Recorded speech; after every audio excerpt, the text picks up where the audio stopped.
राधे राधे, जय श्री कृष्णा। आप सभी का दिन शुभ और मंगलमय हो। सबसे पहले आपको उत्पन्ना एकादशी की ढेर सारी शुभकामनाएं। दोस्तों, हिंदू धर्म में उत्पन्ना एकादशी का विशेष महत्व है। मार्गशीर्ष मास के कृष्ण पक्ष की उत्पन्ना एकादशी के दिन से ही एकादशी व्रत की शुरुआत हुई थी। भगवान विष्णु ब्रह्मांड के पालनहार हैं और वे अपने भक्तों की सभी इच्छाओं की पूर्ति करते हैं। धार्मिक मान्यताओं के अनुसार आज के दिन जो भी भक्त सच्चे मन से व्रत रखकर व्रत की कथा पढ़ते हैं और एकादशी माता और भगवान विष्णु की कृपा सदैव बनी रहती है। तो आज के इस वीडियो में आप सुनेंगे उत्पन्ना एकादशी की संपूर्ण व्रत कथा और तुलसी माता की कथा के साथ ही आरती भी, क्योंकि भगवान विष्णु को तुलसी जी अत्यंत प्रिय है। जो भक्त भगवान विष्णु के साथ ही आज के दिन तुलसी जी की पूजा करके तुलसी जी के पौधे में दीपदान करता है, उन्हें कभी भी आर्थिक समस्याओं का सामना नहीं करना पड़ता। तो आज के इस वीडियो में आप सुनेंगे उत्पन्ना एकादशी की कथा और तुलसी माता की कथा के साथ ही आरती भी। एक समय श्री शुक जी महाराज ने शोका आदि ऋषियों के आग्रह पर उत्पन्ना एकादशी का महात्म्य सुनाते हुए कहा कि हे मुनिवर, भगवान श्री कृष्ण ने विधि सहित इस एकादशी महात्म्य को धर्मराज युधिष्ठिर से कहा था। प्रभु में जिनकी श्रद्धा है, केवल वे ही इस व्रत को प्रेम पूर्वक करते हैं और इस महात्म्य को प्रेम और श्रद्धा पूर्वक सुनते हैं और इस लोक में अनेक सुखों को भोग कर अंत में वैकुंठ धाम को प्राप्त कर लेते हैं। एक बार धर्मराज ने भगवान कृष्ण ने पूछा कि जनार्दन, एकादशी व्रत की महिमा क्या है? इस व्रत को करने से कौन सा पुण्य मिलता है? इसकी विधि क्या है? सो आप मुझे बताने की कृपा करें। धर्मराज युधिष्ठिर के यह वचन सुनकर भगवान कृष्ण ने कहा कि हे धर्मराज, सबसे पहले हेमंत ऋतु के मार्गशीर्ष मास में कृष्ण पक्ष की एकादशी का व्रत रखना चाहिए। 10वीं तिथि की शाम को दातून करनी चाहिए और रात को भोजन नहीं करना चाहिए। एकादशी को सुबह संकल्प के नियम के अनुसार काम करना चाहिए। स्नान करने से पहले तुलसी जी की जड़ की थोड़ी सी मिट्टी और शरीर पर लेप लगाकर उसके बाद स्नान करना चाहिए। भगवान विष्णु को चंदन का तिलक कर खुद भी मस्तक पर चंदन का तिलक लगाना चाहिए। स्नान के बाद धूप दीप नैवेद्य से भगवान की पूजा अर्चना करनी चाहिए। रात में दीपदान करना चाहिए। ये सभी नियम भक्ति पूर्वक पालन करने चाहिए और रात में जागरण करते हुए श्री हरि के नाम का जप करना चाहिए और किसी भी प्रकार के भोग विलास या स्त्री प्रसंग से, किसी भी प्रकार के निंदनीय कार्य से सर्वदा दूर रहना चाहिए। ये युधिष्ठिर, जो फल वेद पाठी ब्राह्मणों को 1000 गौदान करने से प्राप्त होता है, उससे 10 गुना अधिक पुण्य एकादशी का व्रत करने से मिल जाता है। 10 श्रेष्ठ ब्राह्मणों को भोजन कराने से जिस पुण्य की प्राप्ति होती है, वही एकादशी के पुण्य के 10वें भाग के बराबर हो जाता है। निर्जल व्रत करने का आधा फल एक बार भोजन करने के बराबर होता है। इसीलिए एकादशी का व्रत करने पर ही यज्ञ, दान, तप आदि पुण्य मिलते हैं। इसीलिए जीवन में एक बार एकादशी का व्रत अवश्य ही करना चाहिए। इस एकादशी के व्रत में शंख से जल नहीं पीना चाहिए। मांसाहार और अन्य तामसिक भोजन का त्याग करना चाहिए और एकादशी व्रत का फल 1000 यज्ञों से भी ज्यादा माना गया है। भगवान श्री कृष्ण के वचन सुनकर धर्मराज ने कहा कि हे प्रभु, आपने इस एकादशी व्रत के पुण्य को अनेक तीर्थों के पुण्य से अधिक श्रेष्ठ और पवित्र क्यों बतलाया है? कृपा करके यह सब आप विस्तार पूर्वक कहिए। तब भगवान श्री कृष्ण ने कहा कि हे धर्मराज, पौराणिक कथाओं के अनुसार सतयुग में मूर्ध नाम का एक दैत्य उत्पन्न हुआ, जो कि बहुत बड़ा बलवान और भयानक था। उस प्रचंड दैत्य ने देवराज इंद्र, आदित्य, वसु, वायु, अग्नि आदि सभी देवताओं को पराजित करके उनके अधिकार छीन लिए। तब इंद्र सहित सभी देवतागण भयभीत होकर भगवान शिव की शरण में गए और उनसे सारा वृतांत कहा। तब देवतागण कहने लगे कि हे कैलाशपति, मूर्ख दैत्य ने भयभीत होकर सभी देवता मृत्यु लोक से फिर रहे हैं। तब भगवान शिव कहने लगे कि देवराज के देवतागणों, तीनों लोकों के स्वामी, भक्तों के दुखों का नाश करने वाले भगवान विष्णु की शरण में तुम सभी जाओ। वे ही तुम्हारे दुखों को दूर कर सकते हैं। शिव जी के ऐसे वचन सुनकर सभी देवता क्षीर सागर में जा पहुँचे और कहने लगे कि हे मधुसूदन, कृपया आप हम सब की रक्षा करें। हे प्रभु, दैत्यों ने हमें जीत कर स्वर्ग से निकाल दिया है। आप कृपया उन दैत्यों से हम सभी की रक्षा करें।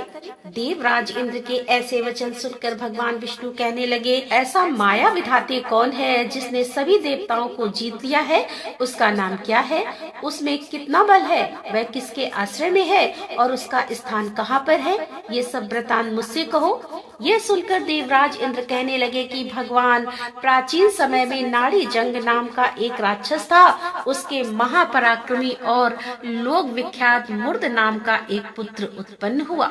उसकी चंद्रावती नाम की एक नगरी है। उसी में सभी देवताओं को स्वर्ग से निकालकर वहां पर भी अपना अधिकार जमा लिया है। इतना ही नहीं प्रभु, उसने हम सभी के अधिकारियों को छीनकर दैत्य कुल के असुरों को ही इंद्र, अग्नि, यम, वरुण, चंद्रमा और आदि लोकपाल बना दिया है। वह स्वयं सूर्य बनकर पृथ्वी को तापशम करता है। अतः हे मधुसूदन, कृपया आप इस बलशाली भयानक असुर का संहार करके हम सभी देवताओं की रक्षा करें।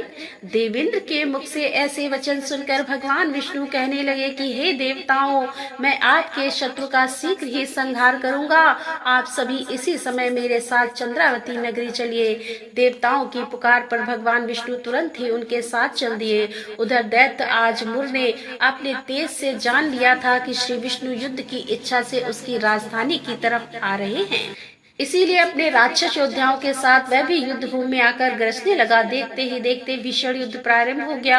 युद्ध प्रारंभ होने पर अगणित असुर अनेक अस्त्र शस्त्रों को धारण कर देवताओं से युद्ध करने लगे, किंतु देवता तो पहले ही डरे हुए थे। इसीलिए वे अधिक देर तक राक्षसों का सामना नहीं कर सके और भाग खड़े हुए। तब भगवान विष्णु स्वयं युद्ध भूमि में आ गए। आप तो दैत्य पहले से भी ज्यादा जोश में भरकर भगवान विष्णु से युद्ध करने लगे। वे अपने भयानक अस्त्र शस्त्रों से उन पर भयंकर प्रहार करने लगे। दैत्यों के आक्रमण को श्री विष्णु अपने चक्र और गदा के प्रहार से नष्ट करने लगे। इस युद्ध में अनेक दैत्य सदा के लिए मृत्यु की ओर गोद में समा गए, किंतु दैत्य राजमुर भगवान विष्णु के साथ लगातार युद्ध करता रहा। उसका तो जैसे अभी बाल भी बांका नहीं हुआ था। वह बिना डरे और बिना थके युद्ध कर रहा था। भगवान विष्णु मुर राक्षस को मारने के लिए जिन जिन शस्त्रों का प्रयोग करते, वे सब के सब उसके तेज से नष्ट होकर उस पर पुष्प के समान गिरने लगते। अनेक अस्त्र शस्त्रों का प्रयोग करने पर भी भगवान विष्णु उससे जीत नहीं सके। तब वे आपस में मल्ल युद्ध करने लगे।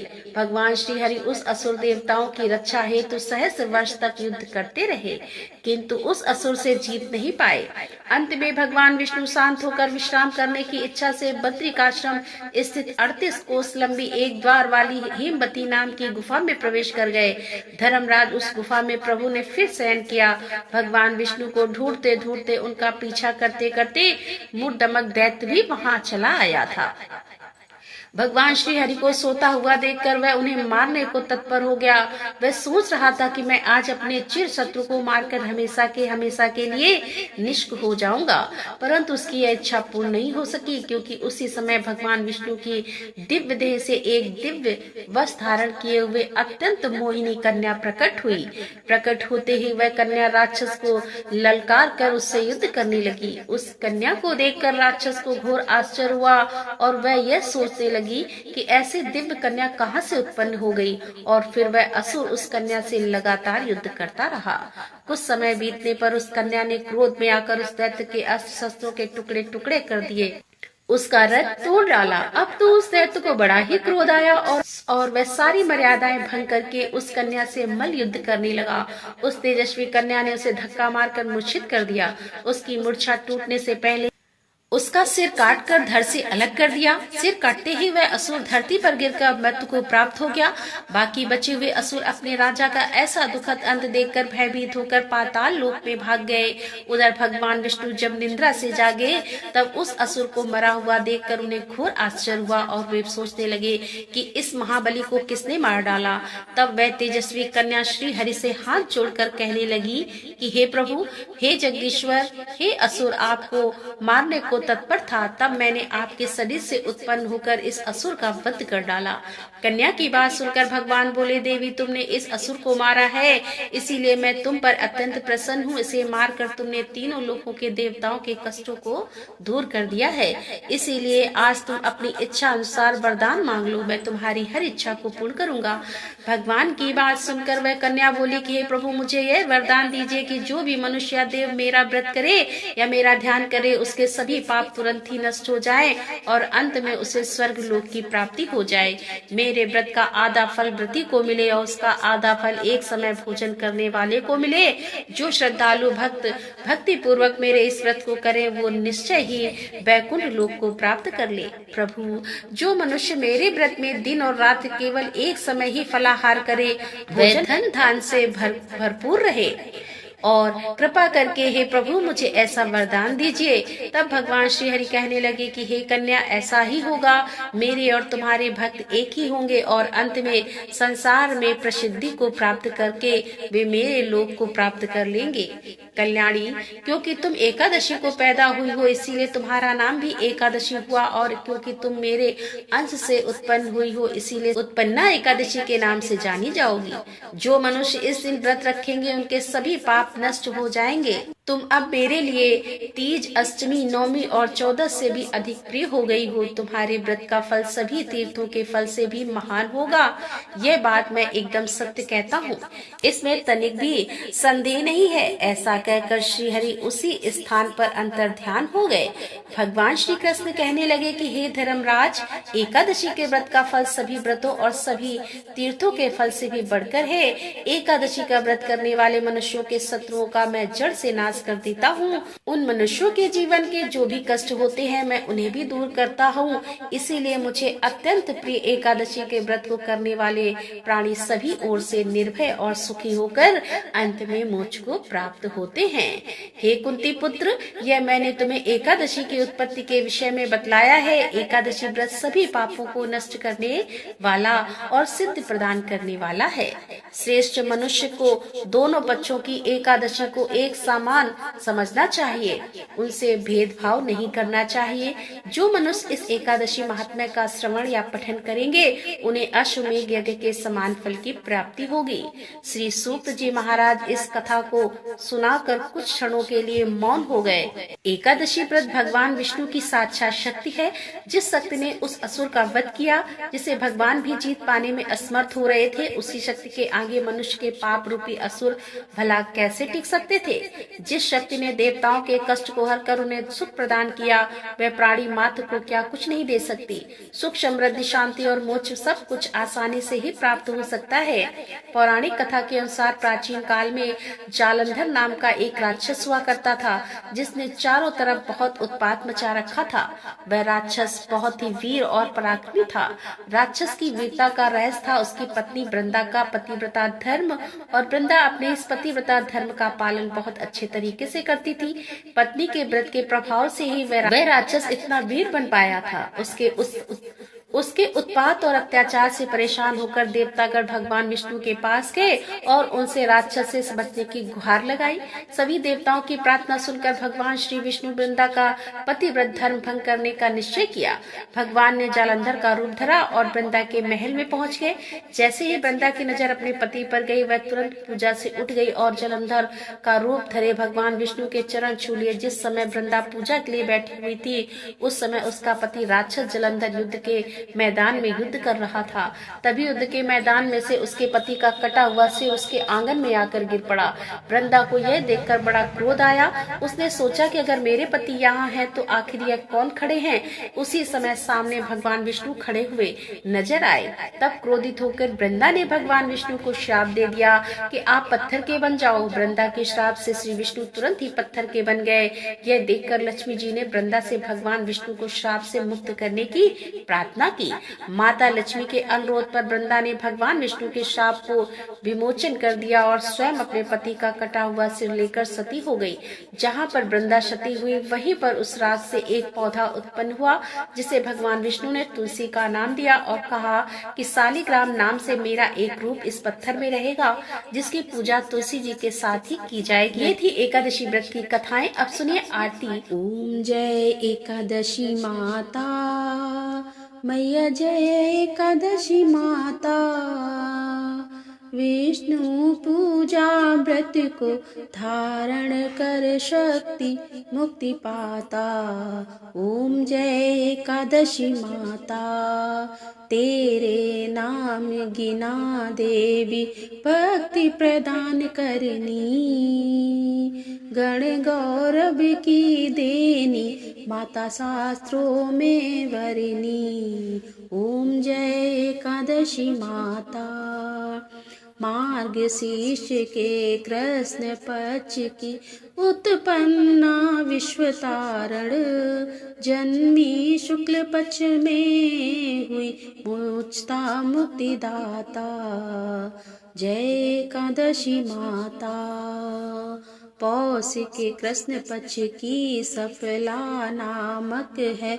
शुक्ल पक्ष में होए पुत्रदा, आनंद अधिक रहे। ओम जय एकादशी माता, नाम सट तिला माघ मास में कृष्ण पक्ष आवे। शुक्ल पक्ष में जया कहावे, विजय सदा पावे। जय एकादशी माता, विजया फागुन कृष्ण पक्ष में शुक्लाम्ल की। पाप मोचनी कृष्ण पक्ष में चैत्र महाबली की। ओम जय एकादशी माता, चैत्र शुक्ल में नाम कामदा धन देने वाली। नाम बरथनी कृष्ण पक्ष में वैशाख महावाली। ओम जय एकादशी माता, शुक्ल पक्ष में होए मोहिनी अपरा। ज्येष्ठ कृष्ण पक्ष नाम निर्जला सब सुग करनी। शुक्ल पक्ष में रखी जय एकादशी माता, योगिनी नाम आषाढ़ में जानो कृष्ण पक्ष करनी। देव शयनी नाम कहायो शुक्ल पक्ष धरनी। जय एकादशी माता, कामिका श्रावण मास में आवे कृष्ण पक्ष कहिए। श्रावण शुक्ल होए पवित्र आनंद से रहिए। जय एकादशी माता, अजा भाद्रपद कृष्ण पक्ष की परिवर्तन शुक्ला इंद्रा। आश्विन कृष्ण पक्ष में व्रत से भव सागर निकला।